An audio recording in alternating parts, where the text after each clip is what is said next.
இன்னைக்கு நம்மளோட கதையோட ஹீரோ யாருன்னு தெரியுமா? டன்டடாய், கைப்புள்ள. அப்படியே அந்த லைக் பட்டனையும் கொஞ்சம் மெதுவாக தட்டியிருக்க. நம்ம கைப்புள்ள ஒரு பேட்டர் அப்படிங்க. அப்படியே ஆளுகளெல்லாம் கொஞ்சம் சும்மா பயன்படுத்தி அவங்க கிட்ட இருந்தெல்லாம் காசெல்லாம் வாங்கி நல்லா ஜம்முன்னு வாழ்ந்துட்டு வந்துட்டு இருந்தாரு. அப்படி ஒரு நாள் கைப்புள்ள போகும்போது அவரோட வண்டி ஆக்சிடென்ட் ஆகி அவர் இறந்து போய் கடவுள்கிட்ட போறாரு. மேலே சித்திரகுப்தனோட டீம் வந்து கைப்புள்ளோட கணக்கை பார்க்குறாங்க. இவளை நரகத்துக்கு அனுப்புறதா சொர்க்கத்துக்கு அனுப்புறதான்னு. ஏன்னா இவர் பண்ண தப்பும் சரியும் சமமாக இருக்குது. இப்போ கடவுள் என்ன சொல்கிறாருன்னா, ஒரு சின்ன பாதை இருக்குது நரகத்துல இருந்து சொர்க்கம் வரைக்கும்.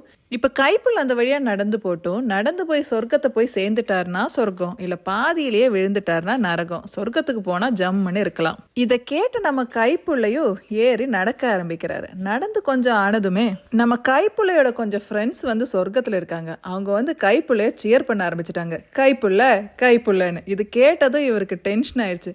டேய், என்னோட கான்சன்ட்ரேஷன் போகுதடா கூமூட்ட பசங்களை, கொஞ்சம் சும்மா இருங்களே அப்படின்னு சொன்னதுதான் ஞாபகம் இருக்கு. நரகத்துல கிடக்கிறாரு. ஏன்னா சொர்க்கத்தில் இருக்கிறவங்கள பார்த்து திட்டினது ஒரு தப்பு. இப்போ வந்து சரியை விட தப்பு ஜாஸ்தியாக இருக்குது. இதுலேருந்து நம்ம கற்றுக்க வேண்டியது என்ன தெரியுமா? யார் என்ன எப்படி சொன்னாலும் நம்ம எதில் கான்சென்ட்ரேட் பண்ணிட்டு இருக்கோமோ அதை பார்த்து போயிட்டே இருக்கணும். சுற்றி இருக்கிறவங்களுக்கு செவி கொடுக்கவே கூடாது. வாங்க பேசலாம். இது உங்களுக்கான இடம் பெண் பேச்சு.